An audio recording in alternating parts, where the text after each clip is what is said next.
Fala galera, Barracão da Grande Rio, atual campeão do carnaval. Tô com esses dois feras aqui mais uma vez, sempre um prazer estar aqui com vocês, estar conversando com vocês, né? E obrigado por me receber. Prazer é sempre nosso, trocar, conversar sobre carnaval e sobre esse próximo desfile. Imagina, Guilherme, prazer é nosso, tenho admiração muito grande por vocês, pelo Fala Galera, então bem-vindo ao Barracão esse ano. Não tinha vindo ainda. É verdade, verdade. Gente, olha só, todo mundo sabe da inteligência, né, de Gabriel Haddad e Leonardo Bora. Isso, acho que eles não tem mais nada que provar, né, no carnaval. É uma dupla maravilhosa que consegue entregar sempre soluções assim criativas, fantásticas, né, que a gente fica, caramba, o que será que vai acontecer nessa alegoria? E, né, começando já a entrar num assunto que me chamou muita atenção, a sinopse de vocês. Vamos lá ler a sinopse sobre o Zeca e tal. E aí vocês vêm com soluções assim na sinopse que pega todo mundo de surpresa. Bem, a gente gosta de pensar a narrativa de enredo sempre por um olhar enviesado, não óbvio, buscando as potencialidades, as miudezas, as características específicas de cada narrativa, sempre pensando a relação dessas narrativas com a territorialidade que a gente representa, no caso da Grande Rio, Duque de Caxias. Então, essa pesquisa que gerou um enredo sobre o Zeca passa novamente por um território de Caxias, depois da Goméia, de Jardim Gramacho, agora Xerém, já inserida nesse mapa do samba e do pagode na contemporaneidade. É um enredo em forma de crônica, porque a gente sentia muita falta dessa forma de se contar uma história na avenida, explorando um olhar para as pequenas coisas, um enredo que se passa em um dia mágico, um enredo que é delirante nesse sentido, de que é a busca pelo personagem passeando por lugares físicos e de afetos simbólicos que nos ajudam a compreender a geografia musical do Zeca, a vida e a obra do Zeca e o que é a vida sambista, o modo de vida do samba, do movimento do pagode. Então é um enredo muito rico nesse sentido, é um enredo muito vivo, é um enredo em movimento. E além disso tudo, como ela falou, nesse estilo crônica que a gente buscou, né, desenvolvemos um enredo em parceria com o Vinícius Natal, a gente lança olhar para as músicas do Zeca entrelaçadas à vida dele e entrelaçadas também aos subúrbios do Rio de Janeiro, ao modo de vida, ao modo de se viver do subúrbio, né? E a partir da construção do enredo, a gente foi desenvolvendo esse dia mágico que o Léo falou, né, que começa na Alvorada de São Jorge e termina numa grande roda de samba no pagode em Xerém. É através disso que a gente vai vendo as músicas do Zeca, porque as músicas do Zeca, elas são um reflexo disso tudo, né? São um reflexo do nosso dia a dia, um reflexo daquilo que a gente vive, do samba que a gente vai, da comida que a gente vai comer uma feijoada, então o Zeca canta a feijoada, e isso tudo é essa mescla que faz com que a gente se sinta presente dentro do enredo de fato, né? Quem olhar o desfile, quem olhar o desenvolvimento das fantasias, das alegorias, vai reconhecer de maneira imediata aquilo que está sendo cantado, tanto no samba quanto nas músicas do Zeca Pagodinho. E aí você tocou num ponto que eu acho muito importante também, a gente falar da leitura muito fácil das alegorias, né? Eu batendo o olho assim, você consegue identificar cada elemento. E olha que vocês são bem minimalistas, assim, nos mínimos detalhes, o que eu acho que é uma diferença de vocês. Isso faz com que vocês sejam, assim, artistas diferenciados, que vocês têm esse olhar um pouquinho diferente em relação às alegorias, fazer mesmo nos mínimos detalhes, trabalhar muito bem também com a cenografia, que é fundamental. Então, e aí pegando o gancho disso tudo que você falou, do que o Léo falou, né, esse enredo popular da Grande Rio, que com o samba isso fica mais nítido ainda, porque é um samba muito popular, trouxe um refrão assim, absurdo de todo mundo tá cantando, inclusive tem previsões aí que ele vai explodir nessa porcaria, né? Então, fala um pouquinho desse lado popular do enredo com o samba também. Bem, o Zeca Pagodinho é um caso raro de um artista que é considerado uma unanimidade nacional, justamente por expressar esse modo de vida que muito fala dos subúrbios cariocas, do povo brasileiro, né, da alma do povo brasileiro, como bem definiu a madrinha dele, Beth Carvalho. Isso, por um lado, para nós é fascinante, porque revela a complexidade da obra dele, revela a densidade da obra dele. Isso é uma coisa que a gente tem reforçado muito, que há uma ideia preconceituosa, né, de algumas pessoas que falam, vocês vinham de 2 enredos densos e agora estão indo pro Zeca. Para nós é uma continuidade, com rupturas evidentemente visuais, na estética e tal, mas a gente continua explorando um sistema simbólico do qual o Zeca faz parte, que nos leva a pensar religiosidade popular, que nos leva a pensar noções de território, que nos leva a pensar o samba. Então é algo que a gente gosta muito de explorar. O Zeca era comparado a Noel Rosa, era considerado o Noel Rosa do Virajá. Era comparado a João do Rio, grande escritor, cronista da cidade do Rio de Janeiro.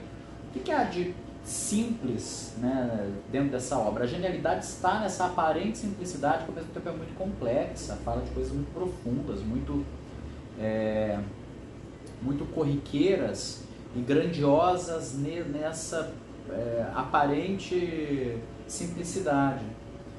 O nosso desafio foi traduzir isso em alegorias e fantasias, mantendo aquela que é a tônica do nosso trabalho, que é uma leitura em camadas. Então, por um lado, as roupas, sim, elas precisam ser legíveis, as alegorias a mesma coisa, para qualquer pessoa que está ali acompanhando o desfile, especialmente para o componente. A gente pensa as fantasias, para além dos critérios de julgamento, é óbvio que é um trabalho sendo avaliado, mas para que os componentes se divirtam, se sintam bem vestindo aquela roupa, entendendo o personagem.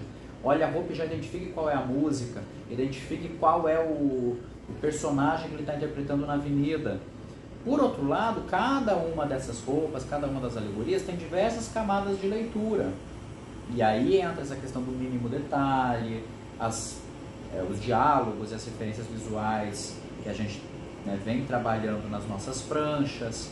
A mesma coisa o enredo. O enredo, por um lado, é bastante simples. Por outro lado, ele tem uma série de camadas de autorreferência, de homenagem à própria Grande Rio, que já saudou Ogum, tanto nos Santos que a África não viu quanto no Mundo da Lua, que agradece o título conquistado no 23 de abril, dia de São Jorge e Ogum, que saúda as crianças que também já foram cantadas por ela, também nos Santos que a África não viu. O próprio Zeca, já presente no enredo de 2007, Caxias. Então há essas conexões internas que para nós é um barato, fortalece o nosso trabalho e acho que fortalece essa conexão com a escola enquanto organismo macro, enquanto vivência anual, ritual, que extravasa tudo e que vai muito, muito, muito além do desfile em si. Não, sim, eu não tenho mais. Não esgotou. Então, ó, tem um outro assunto aí pro Gabriel, né, que eu vi que está muito presente aqui no Barracão: religiosidade popular.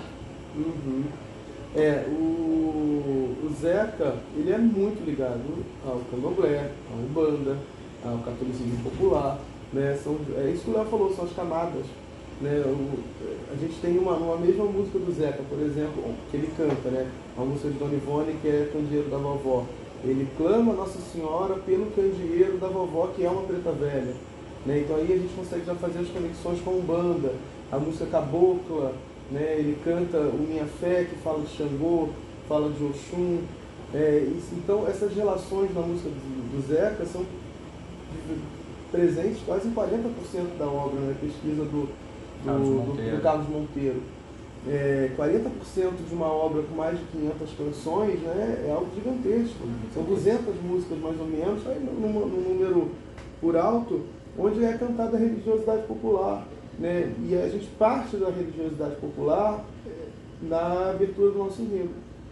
Então, esse dia mágico de procura pelo Zeca, pelos subúrbios do Rio de Janeiro, até chegar a Xerém, Duque de Caxias, a gente começa pela Alvorada de São Jorge, né? Que a devoção no Rio de Janeiro é super intensa, acho que quase que em todo o Brasil. Então, essa ida da Grande Rio, né? Que a Grande Rio é a personagem do enredo, a Grande Rio procura o Zeca no nosso desfile. Então, quando a gente começa a procurar o Zeca na Alvorada de São Jorge, Isso desde ali da abertura da escola até o terceiro setor, né, que a gente tem essa intensidade. A gente tem Alvorada de São Jorge, depois a música Minha Fé, essa relação do Zeca com os terreiros, com o catolicismo popular, e depois a ligação dele com o Cosme Damião, ele já fazendo relação à infância dele no Irajá, né? Ele nasce em Del Castilho, mas ele passa grande parte da infância na casa do tio, do Tibau, e ali ele tem essa relação intensa com os saquinhos de Cosme Damião, com os doces, com a brincadeira no chão, com a brincadeira no céu, né, que são as pipas, e a pipa é um dos símbolos do nosso enredo. A gente transforma a logo da Grande Rio em uma pipa.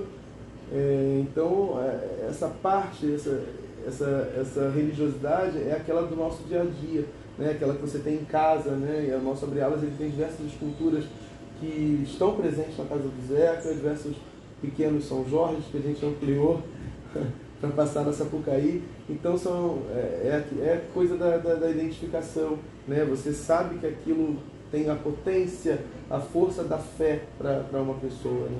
Sim. E aí o Léo falou também uma coisa muito importante da ruptura estética, mas sem perder a essência de vocês. Isso que eu acho bacana, né? O que vocês construíram, esse laço que vocês têm hoje com a Grande Rio, né? Alegorias de fácil entendimento, a imponência também, que é muito importante. Eu já vi Abre Alas belíssimo, por sinal. Então, assim, sem perder a essência, né, Léo? Sem perder aquilo que a gente entende por assinatura, que é o que diferencia o trabalho de um artista, no caso aqui uma dupla de artistas, de outros. É fato que existe um conjunto, né, de signos, de opções estéticas que nos empolgam enquanto criadores, fazedores de carnaval, né, que a gente gosta, né, de trabalhar, que a gente vai atualizando e vai adaptando, entendendo sempre que a narrativa do enredo é que define os caminhos estéticos, que define a cromática, que define as texturas. Então é óbvio que para falar de Ogum, a gente vai buscar uma linguagem do metal, a gente vai buscar uma linguagem que remete a um universo mais industrial, a linha férrea, da mesma forma que para falar de São Jorge a gente vai buscar as rosas vermelhas, esse imaginário que envolve as fitas, as cordas, as velas, enfim, usando só um pequeno exemplo, mas isso vai definindo a cor, vai definindo a forma de narrar. Esse é um enredo que foi muito rico nesse sentido. A gente mergulhou numa iconografia que é muito, muito, muito própria, muito rica e muito retalhada. A gente que já trabalhou tanto com retalho de tecido, agora a gente está trabalhando com os caquinhos, com os fragmentos, o chão de caquinhos, os vãos dos cobogós, os engradados de cerveja, as pipas, que são bastante gráficas. Então é um desfile que tem essa linguagem gráfica, que é uma linguagem também muito presente nas decorações de carnaval de rua, muito presente na iconografia do próprio carnaval. Com certeza é o nosso desfile que mais olha para a estética desses carnavais de outrora saudosos, que nem nós vivemos, né? Os carnavais ali das décadas de 60, 70,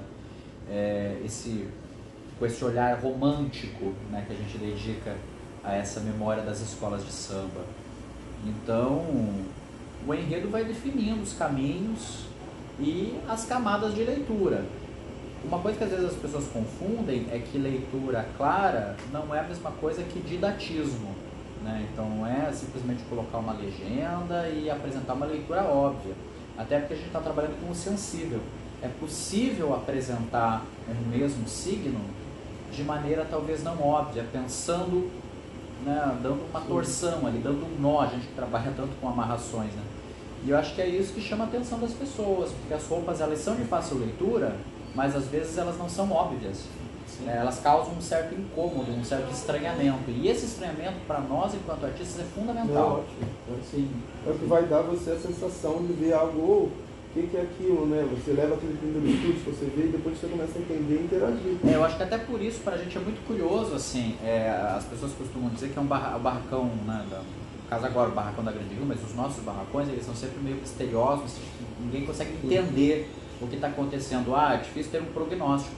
Que por um lado é intencional, é claro, mas por outro lado tem a ver com esse processo, que é um processo muito experimental, é um processo muito base da colagem, da sobreposição. Às vezes a alegoria está com uma cara porque está faltando um elemento, esse elemento entra, muda tudo, e aí todo mundo diz, nossa, agora eu entendi tudo, agora eu entendi, né, o carro inteiro, porque é toda uma colagem, é um trabalho meio que na lógica do mosaico. Se falta um caquinho, você não vai compreender o todo. Às vezes esse caquinho você vai colocado na avenida. E aí, assim, a gente também pode falar que a Grande Rio, ela tem todos os quesitos para se ganhar o carnaval. Aliás, é a atual campeã, né? E 2020 fez um baita desfile. Então, vocês, né, com a inteligência de vocês, mais a direção de carnaval do Thiago, com toda a equipe da Grande Rio, toda a estrutura, né, que vocês têm para trabalhar, fazem da Grande Rio hoje uma escola vitoriosa, uma escola muito esperada. E aí, né, para fechar, a gente não podia deixar de falar isso. Eu acho que a galera está muito curiosa realmente para ver o barracão da Grande Rio, depois de tudo que o Léo, depois de tudo que o Gabriel falou agora, né, sobre, né, o método de trabalho deles, a forma que eles gostam de trabalhar, um pouquinho do enredo também. É um barracão diferente, galera, que eu acho que vocês vão gostar bastante. Essa dupla aqui não deixa a desejar nunca. Mas é uma impressão assim, que a gente tem, que é justamente a construção da alegoria. A gente gosta de descer, por exemplo, uma peça da pintura, uma peça de escultura. A gente gosta de esculpir, fazer a empastelação e descer ela já pintada. É uma forma de trabalho que a gente tem. A gente não gosta de colocar ela no carro, para depois pintar, porque a gente vai trabalhando o adereço junto, e aí pode sujar o adereço. Então a gente tem essa preferência de fazer a pintura das esculturas lá em cima. Então, de repente, dá uma travancada, não sei o que, chegou dezembro, Grande Rio não está com escultura no carro, mas na verdade elas já estão sendo pintadas lá em cima, e elas já descem pintadas. Então é uma forma de trabalho que a gente vai desenvolvendo, que aí a gente adora uma escultura, a gente adora colocar a escultura em cima de carro. Depende da escultura, do enredo, enfim, a gente gosta. A gente gosta de um Infelizmente a gente pode trabalhar com um time extraordinário e aí rola bem. Claro, e aí a gente consegue ir construindo o carro. Às vezes a ferragem, a marcenaria, elas são uma forma que a gente cria de criar cenários para essas esculturas, né? Que a gente vai trazendo aos poucos para o carro. E isso realmente, no nosso trabalho de escultura, na sua grande maioria mesmo, acho que chega a mais de 90% das esculturas elas são pintadas. A gente não trabalha muito com a forração em cima das alegorias, a gente gosta do corte da faca, da maneira como o escultor tratou aquela peça. Isso tudo pode causar um estranhamento dentro do barracão e tudo, mas quando chega na avenida é aquela identificação que a gente falou. As pessoas criam uma certa emoção em cima da peça que ela está vendo, em cima da fantasia que ela está vendo. E isso tudo junto com o samba, junto com a bateria, as pessoas desfilando. Por isso que se fala que é um desfile de escola de samba, que é o todo, é o completo. Eu acho que é importante entender que assim, a gente entende a nossa criação enquanto parte de um todo, pensando nesse espírito maior, nessa coisa que a gente não explica, porque mexe com o nosso sensível, mexe com o que é samba, com as dimensões ancestrais, rituais, mágicas, do que é esse cortejo chamado desfile de escola de samba, que é o que nos anima, pelo qual a gente é profundamente apaixonado. Então a gente entende que esse todo tem um espírito, cada enredo ele tem, né, meio que um campo de força que é o que vai definir aquilo, e a gente tenta sempre deixar isso evidente para o público. Então Joãozinho da Goméia tinha toda uma dimensão de memória que nos levava para uma linguagem talvez mais terrosa, mais esfumaçada pelo tempo. Exu é uma explosão do início ao fim, porque é o eterno retorno, é o movimento, é a vitalidade, é a pulsão, é a expansão. E agora o Zeca é essa coisa solar, é esse dia a dia suburbano em movimento por meio, né, do deslocamento na cidade. É um enredo muito urbano, muito sinuoso, muito jocoso, muito divertido, muito açucarado, como a querida professora mestra Maria Augusta Rodrigues disse ao visitar o barracão. Ela falou, poxa, é um carnaval açucarado. E esse eu acho que foi o melhor elogio que a gente já ouviu, porque é isso, né? É um olhar quase infantil, quase despretensioso, É óbvio que as pretensões são grandes, mas tem muito de brincadeira, tem muito de gambiarra nessa história, que eu acho que se der certo vai ser muito legal, porque a gente espera que seja, acima de tudo, uma grande celebração, uma grande festa e um momento de profunda alegria para a escola comemorar e para a escola transpor, né? Doar essa alegria para o grande público que estiver lá na Sapucaí, que estiver acompanhando de casa, para que todo mundo curta muito o desfile, sinta muita alegria. Se a gente conseguir isso, eu acho que vai ser muito legal. Ó, não quero parar essa entrevista não, galera. Tá muito boa aqui. Eles estão entregando muita coisa aqui pra gente, muita coisa bacana que está sendo dita. E espero realmente, de coração, que dê certo, né, o projeto que vocês estão construindo para esse carnaval. Gostei do barracão, acho que as ideias que vocês trazem para o carnaval são muito agregadoras, cara. Isso daí engrandece muito a nossa festa, sabe? Faz de vocês artistas diferenciados, na minha opinião. Alegorias que se transformam na hora, né? A gente vê uma coisa assim, um elemento muda tudo. E isso aconteceu em 2020, aconteceu em 2022. Então, tem tudo para acontecer de novo. E eu espero de coração que dê certo. Obrigado. Obrigado. Espera também. Na avenida a gente se encontra agora, né? Vamos lá, reta final, agora energia total. É isso aí, galera. Ó, daqui a pouco, será que vai ter algumas imagens do barracão para mostrar para Fala Galera? Não sei, será? Será que o Léo e o Gabriel vão liberar para Fala Galera? Algumas imagens. Uma ou outra.